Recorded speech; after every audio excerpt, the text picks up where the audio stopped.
Let's talk about bloating. If you are dealing with that uncomfortable, tight, distended, sometimes feeling like you've been blown up like a balloon sensation after food, then you are not alone. This is the number one priority that the majority of patients that I work with come to me as a goal. They're saying, look, got all these other symptoms, but if I could just resolve or significantly improve this bloating, I would be on track and seeing results. So finding the root cause of the symptoms is always the main goal, and it's just something that I'm kind of thinking about constantly, obsessing about. Why are you bloated?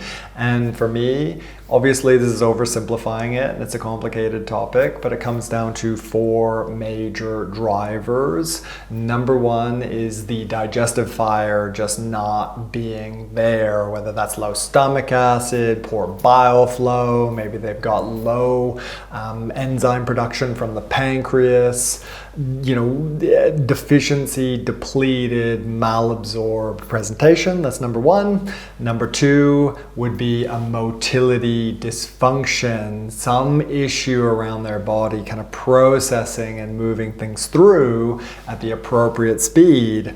I often say to patients, look, if you can kind of picture it, the slower things are going through your gut, the more they're kind of sitting around, and more they're sitting around, the more they're fermenting, and the more they're fermenting, the more they're producing gas, and the more gas they're producing, the more bloated that you are. That's not kind of rocket science, that's pretty simple. So motility would be number two, and then the third big one would be a microbiome imbalance, whether we're talking about SIBO, which is all the rage right now, methane SIBO, hydrogen SIBO, hydrogen sulfide dominant SIBO, CFO is getting a little bit of attention now, which is great. I see a ton of fungal overgrowth in my patient population, and they get better when we treat it. So that's kind of proof in the pudding that that was their problem. And then even this kind of IBS presentation that's driven by large bowel bacterial or fungal imbalances, that is a huge driver of post-meal bloating. The fourth big driver, and then let's get into tools that I use to improve bloating in my patients. This is just important because it applies as we kind of go through the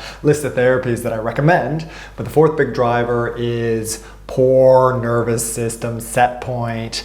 We pay a whole bunch of lip service and none of us do a damn thing about it. I'm the same, working too hard, burning the candle at both ends. You've got work, you've got family, you've got kids, whatever, you've got so much going on, so many pressures in your life that mindfulness and self-care takes a back seat. People are eating on the run, people aren't being mindful about their food, people aren't eating in this rest and digest state, and that nervous system set point can definitely kick on to bloating through that maldigestion presentation. So the mindset shift here, that paradigm shift, is that we want to match the remedy, the recommendations, the tools, the herbs, the nutrients to the problem, and that's where you'll see results. Bloating isn't just one problem where you have one tool to fix it.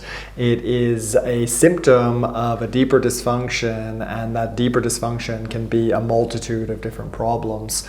You can have more than one as well. So now that we have some of those root cause drivers in mind, and maybe you're kind of relating to one or more of them, let me break down the best herbs and nutrients that I use and how they work. So number one would be herbal carminatives, and these are herbs that are specifically, it's the kind of name, they help the body kind of eliminate and reduce and manage excessive gas production that often results in bloating. And there are a whole bunch of ways that they can do it. The three really big things that I see carminatives do, amongst being antimicrobial, and that would come back to microbiome imbalance, would be that they reduce that visceral hypersensitivity, which is basically just kind of like inflamed or sensitive or kind of reactive nerves in the digestive tract. The other really big one is they can kind of relax the smooth muscles in the digestive tract. We talk a lot about this as kind of like carminative, spasmolytic. Sometimes you get that kind of like cramping in the digestive tract post meal, as a symptom. And then the other really big one that carminatives can impact would be the nervous system and the vagal tone. And here you can kind of match the herb to the patient that I'm kind of working with. And if you can get one herb doing multiple things, you're winning, because then you get this compounded effect. So a lot of carminative herbs, and we're going to list them right now, are also kind of nervines, which just help to kind of settle the nervous system as well. So my top carminative herbs, ones that I use all the time and just prescribe by the liter every week, would be peppermint, huge; caraway, love it; fennel's a really big one. Then you get things like cinnamon and oregano and thyme. People often don't think about them as carminatives, but you can see a little bit of a pattern here. There are a lot of these kind of like essential oil rich, kind of like aromatic herbs.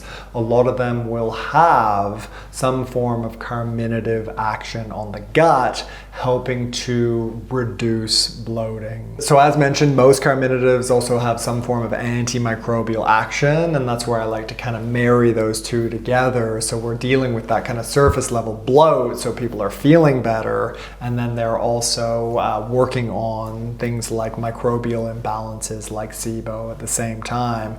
Treat the root cause, get people feeling better at the same time, and kind of meet in the middle. Number 2 would be bitter herbal medicine, and this is where a lot of kind of herbalists and naturopaths kind of get a bit of a bad rep. We are known for prescribing pretty foul tasting herbal medicine, and I've actually come to like lean into that. And I remember studying with a friend of mine, a colleague now, we're fellow students, and he's a bit of kind of like a bush herbalist, lovely dude, Andy White, and he used to say, it's not lollies. Like he'd be prescribing herbs to a patient, and they'd be like, oh, kind of what's it taste like, or it tastes really bad, or whatever. And he's like, yeah, like it's not candy, it's herbal medicine. Like it's gonna taste pretty foul. And so, if you can just knuckle through that and kind of taste it and consume it and actually feel the impact of those kind of bizarre and unusual flavors on your physiology,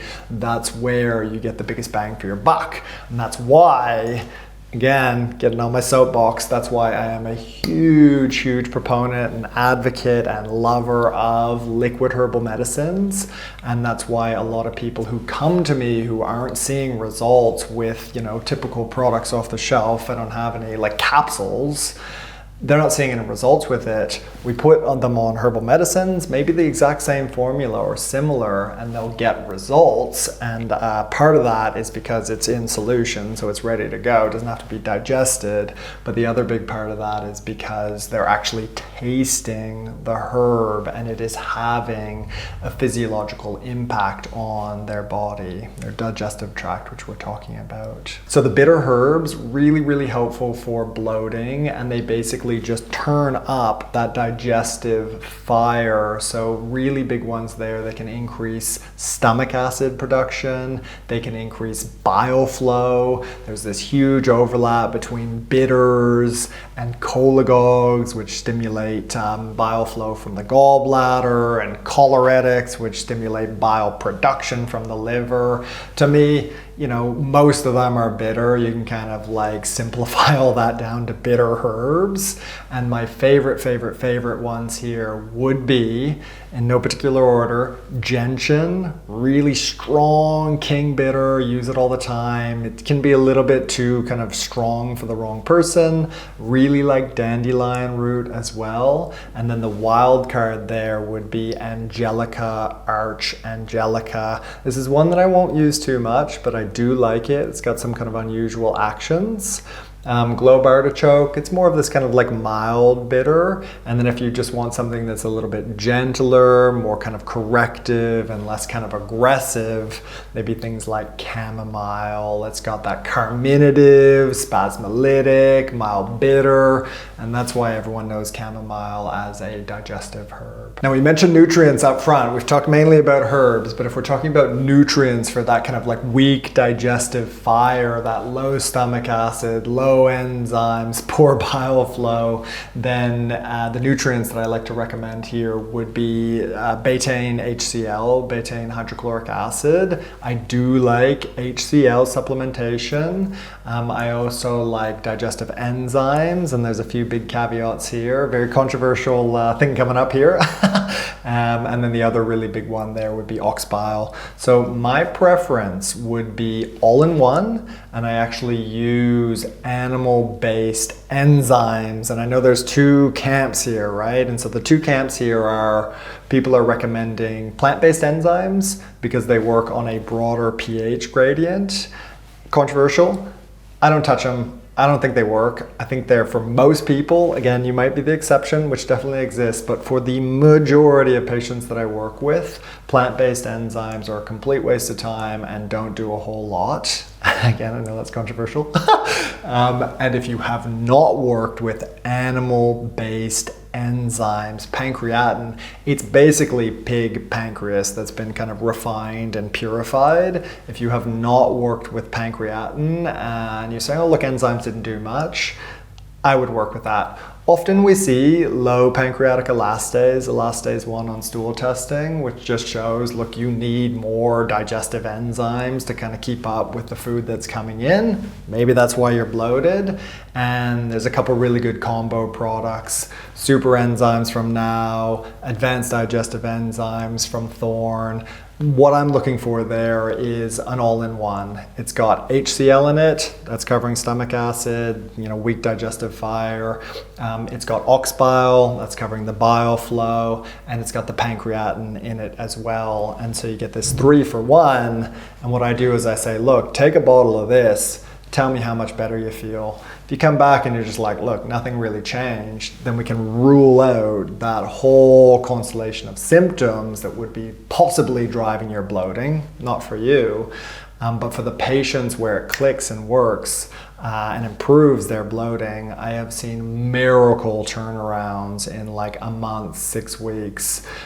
They've got poor HCl production, low pancreatin, poor bile flow, and they actually start supplementing these enzymes and their bloating absolutely resolves. So I can already see the comments below the video. Won't supplementing digestive enzymes decrease my body's inbuilt kind of enzyme production?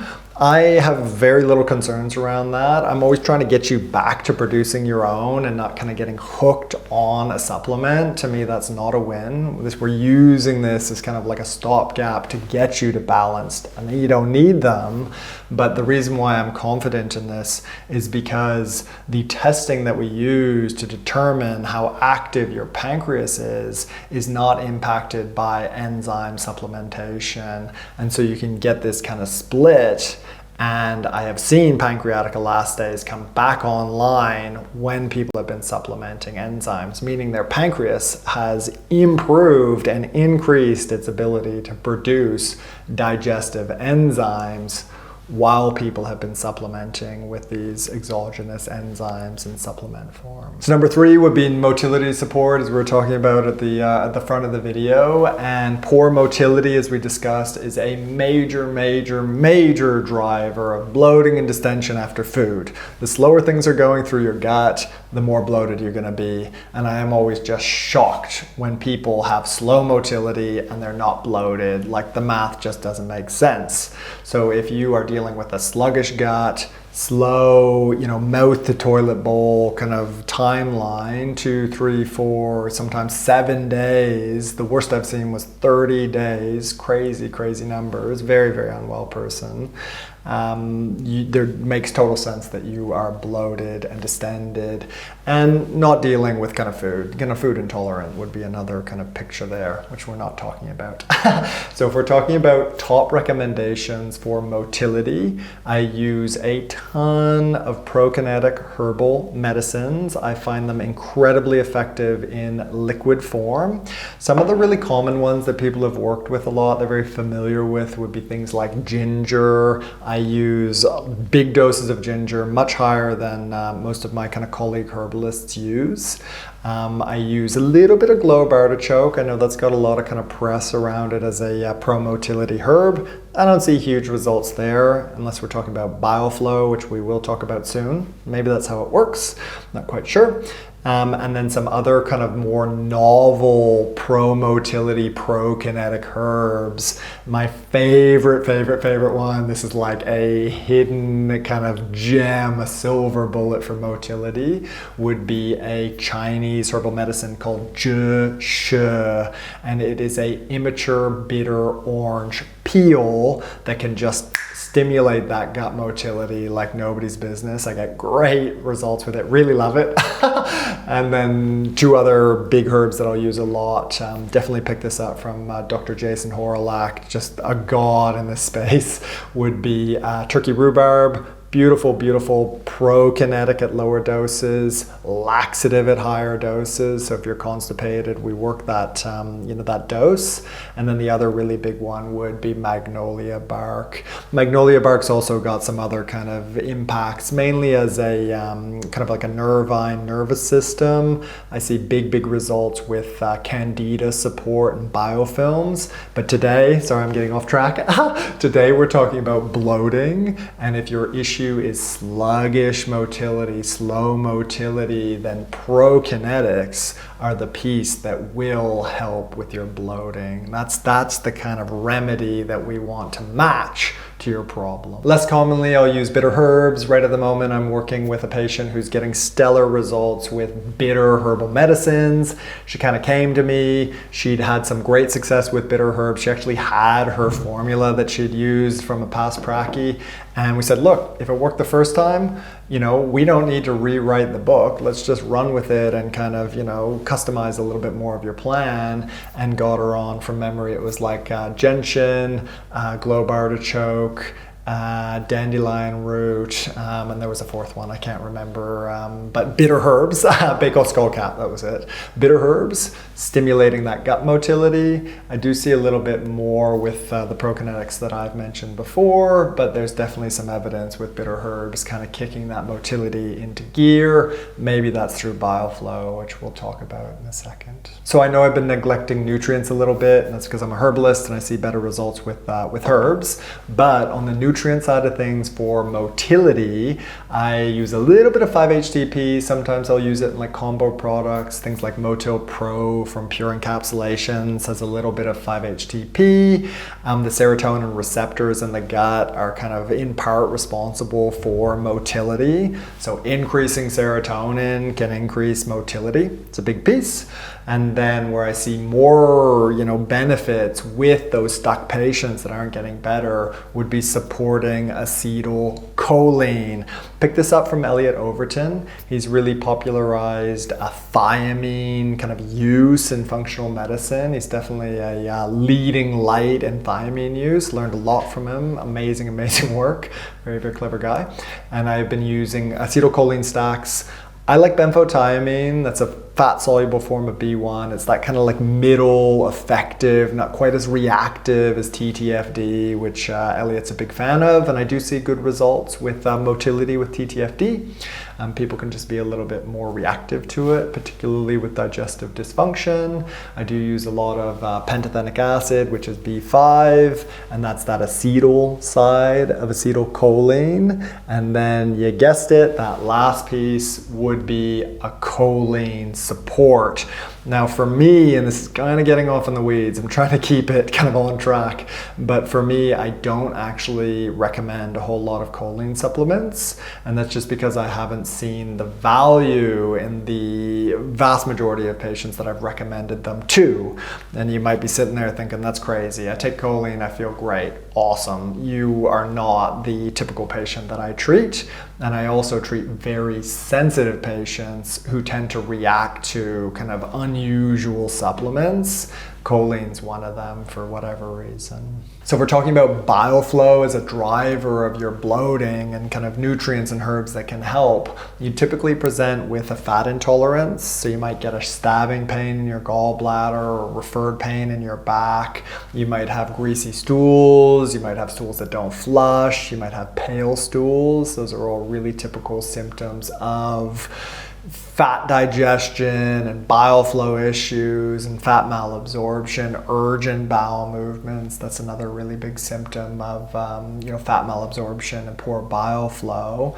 And there on the herbal front, Cholagogues come to the rescue. I love globe artichoke, milk thistle, which isn't something that most people kind of associate with bile flow. Milk thistle's really big. I also like turmeric as well, and I really like dandelion root. And so there again, you can just marry them up to what you're trying to do beyond improving digestion. If you're dealing with chronic inflammation, you really can't go past turmeric. That's really fantastic. Milk thistle, everyone knows it as a hepatoprotective, so it's protecting the liver. Globe artichoke, it's this great stellar detox herb. So if you're mold exposed and you're dealing with bloating, that would be the piece right there. And then dandelion root, it's also got that bitter action as well, so it can kind of increase stomach acid and get the bile flowing at the same time.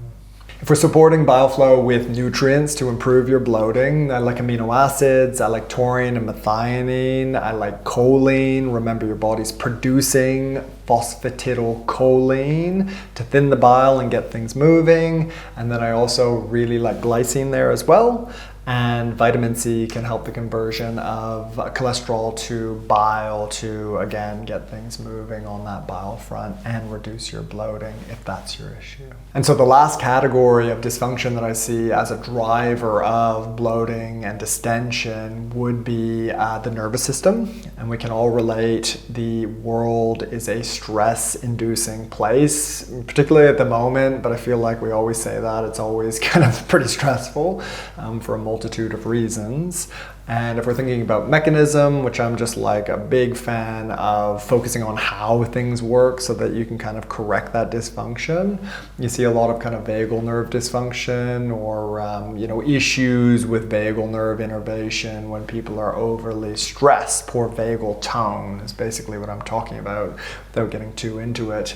And so if you are someone that relates to, and often there are these kind of like A-type personalities that are taking on too much, maybe your stress tolerance is really low, maybe you're burnt out, maybe you've got kind of a bit of that adrenal fatigue kind of presentation, then nervous system support would be the first port of call. Everyone's trying to juice up those adrenals with, kind of like adrenal adaptogens. If there's a kind of overly stimulated presentation, then calming down the nervous system can be really helpful for the right person, particularly if you're bloated, which we're talking about today. And so really big ones there that I just love on the bloating front and the nervous system would be things like lemon balm, passion flower, love ziziphus, nice kind of calming piece right there. Again, chamomile, it's playing a bit of that kind of carminative, spasmolytic, and also nervine, kind of chilling you out. And then if you need the big guns, things like Jamaican dogwood and kava, they're more of these kind of like sedative, hypnotic herbs as well. And so those are really big herbs there. On the nutrient side of things, which I do see big value, maybe it's because they're cheaper, easier to access, or easier to take. I use a ton of theanine. I think theanine is a pretty fantastic amino acid that can kind of help regulate the kind of nervous system. It's kind of got this push-pull effect on dopamine. If it's too low, it can raise it. If it's too high, it can drop it. And then glycine, love glycine, particularly the magnesium glycinate kind of bound together. Really kind of chill pill piece of the puzzle. and also if we need something strong and fast acting, GABA. Now you might read or you might be thinking, look, you need liposomal GABA because GABA doesn't cross the blood-brain barrier.